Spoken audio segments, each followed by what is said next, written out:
Stop eating junk food. Stop leading sedentary lifestyle and please stop surfing the internet for no reason. But firstly, let me ask you, are you motivated enough to stop doing all the things? I don't think so.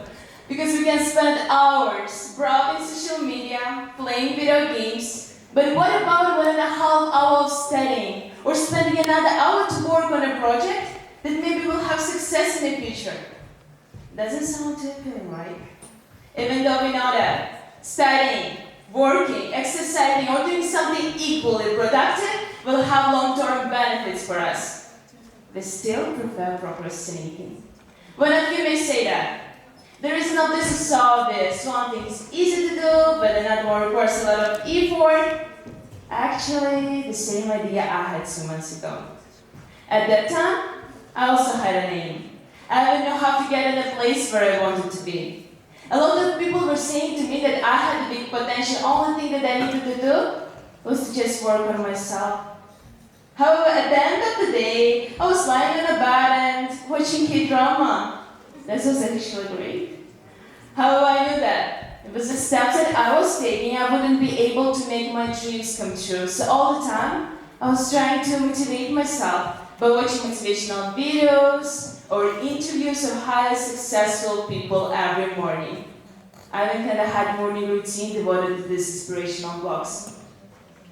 However, the effect lasted not for a long time. After approximately 2 hours, I was stopping being motivated. I was judging myself for not being disciplined. I was comparing with my peers who had some educational prosperities. I had so many questions, such as, how these people can tackle difficult tasks? Maybe they have some tricks to make comprehensive things easier? Then, I came across a video on YouTube that was mainly about biological stuff. I got interested in it because I understood that the only thing that I needed to do to be full-time motivated was to just learn how my brain functioned. So I hope that my today's presentation will be your first step into learning your brains. So let me introduce brain neurotransmitter called dopamine. Dopamine is often considered as a pleasure molecule, but that's not quite what it does. Dopamine is what makes you desire things, and that desire pushes you to stand up and do something. To describe that power of dopamine, I need to say that even when you wanted to eat or drink something, along with that hunger and thirst that you have, there is undeniable role of dopamine that pushes you to stand up and grab some snacks, for example. Until now, it was impossible to study precisely the effect that dopamine has on our brains. With their new technology in 2020, MIT team was able to find that dopamine appears to exert significant impact on 2 cortexes of our brain, including motor cortex, that is responsible for addiction, learning, motivation, generating some disorders, and Parkinson's disease. So our brain develops priorities based on how much dopamine is going to get from the activity. If an activity releases a little dopamine, you will not have much motivation to do it, and vice versa. If an activity releases a lot of dopamine, you will be so addicted to do it that you can do it again and again, which begs the question, which behaviors really releases dopamine? I know that.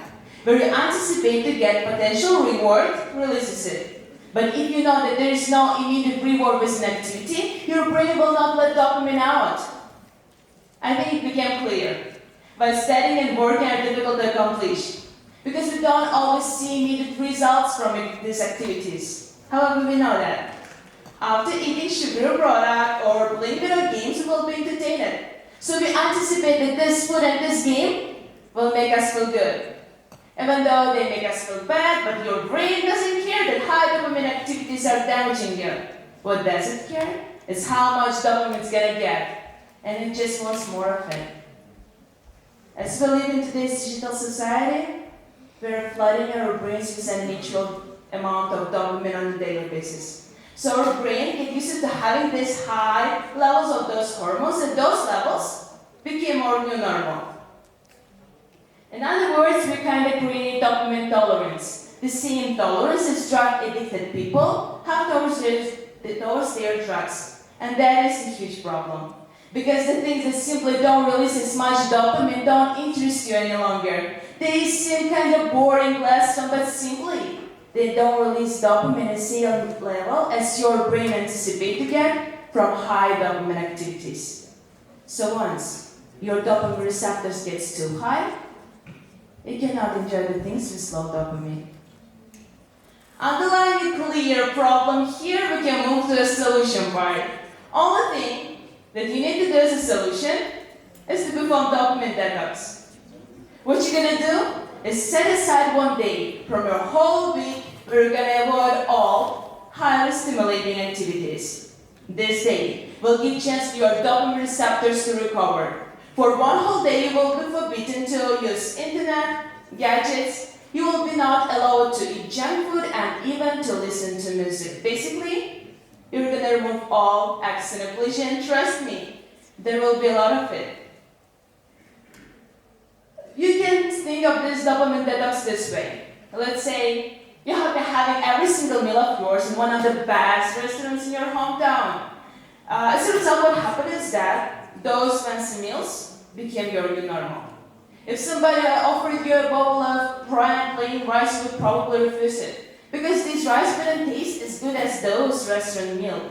But let's fancy that you found yourself in a big desert island and there is no restaurant right now, but you are hungry.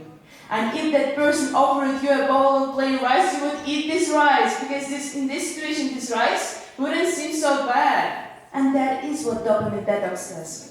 It starts you off all pleasure and in turn makes less satisfying things more desirable. In other words, dopamine detox works as you become so bored that boring stuff seems more fun.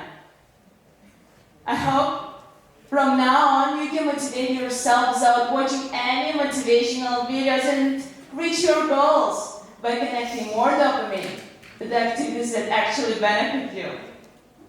And that was the idea worth spreading. Thank you.